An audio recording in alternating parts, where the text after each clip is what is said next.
Salut. Il n'y a pas longtemps, je t'ai fait deux vidéos, une sur le sucre et une autre sur le sel, qui sont blancs tous les deux. Donc aujourd'hui, je vais te parler d'un autre produit qui est blanc et qu'on consomme tous les jours, c'est le lait. Tu sais, le lait de vache, UHT. Alors je vais t'expliquer plusieurs choses. La première, et je t'invite toujours à aller faire des recherches, hein, ce pourquoi je mets jamais de lien dans mes vidéos pour n'influencer personne. Faites vos propres recherches et puis vous ferez votre propre avis. Donc je te parle du lait. Donc le lait, si tu fais quelques recherches, tu t'apercevras que euh, le lait de vache c'est pour les veaux, le lait d'humain c'est pour les humains. Donc en fait, dans nos façons de consommer, on nous bourre le crâne en nous disant oui, il faut, bon, pas quand t'es bébé, mais après quand tu grandis un peu, il faut continuer de boire du lait pour le calcium, pour tes os, pour ta santé, ceci, cela. Bon, bah déjà va faire une recherche sur ce que je viens de te dire. Potentiellement tu t'apercevras qu'en fait le lait de vache sur le tube digestif humain il fait beaucoup de dégâts.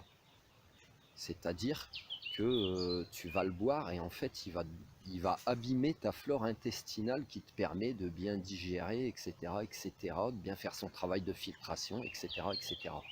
Donc qu'est-ce que ça veut dire?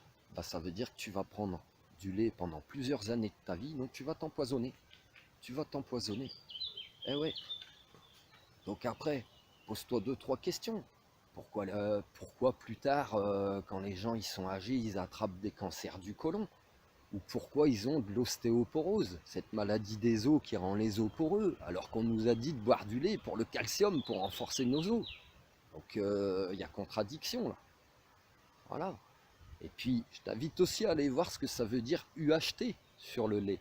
UHT, ça veut dire qu'en fait il est chauffé à ultra haute température. Quand on chauffe des choses, généralement ça les désinfecte, nettoie, purifie, ce que tu veux. Donc ça veut dire qu'on boit du lait qui ne t'amène où il n'y a plus rien de bon dedans finalement. On a tout fait brûler entre guillemets. Donc quel intérêt de le boire, si ce n'est de te rendre malade. Et puis maintenant, bah regarde, observe. La dernière fois je t'ai parlé du sucre blanc, le sel blanc, et là le lait. Ces trois produits qu'on consomme tous les jours, blancs, tu les vois comme des trucs sans danger et tout. Et bah, si tu regardes encore la télé et les films, qu'est-ce qu'il y a de blanc dans la télé et qui fait du mal sur ta santé dans les films? La drogue, la cocaïne. Et ben si associe tous ces produits-là à ça. Parce que tous ces produits-là, c'est comme des drogues et ils te font autant de mal. Voilà.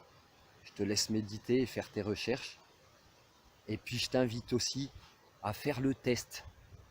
Si tu as eu l'habitude comme moi depuis petit à boire ton cacao tous les matins, eh bien je t'invite à faire un test. Passe-toi de ton bol de lait le matin pendant plusieurs semaines. Remplace-le par un thé, par quelque chose, ou par rien du tout si tu veux rien d'autre. Mange quand même ton petit déj, mais supprime vraiment ce bol de lait le matin pendant 2 3 semaines. Et observe comment ton tube digestif réagit. Et observe aussi comment il va réagir quand tu recommenceras à boire du lait le matin. Le lait, quand tu le consommes, tu devrais le consommer que de façon transformée. Enfin, un petit morceau de fromage, ou quand tu l'utilises pour des gâteaux. Et encore, tu as même des recettes qui te permettent de te passer de certains ingrédients en fait. Donc je te laisse faire tes recherches, fais le petit test, tu verras. C'est édifiant, toi qui pars le matin et puis que des fois tu as des nœuds dans tes intestins, tu crois que c'est le stress, ou tu sais même pas des fois, tu te dis ah je suis stressé, j'ai mal au ventre tous les matins. Ah, regarde aussi ce que tu manges le matin. Allez, je te laisse. et amour.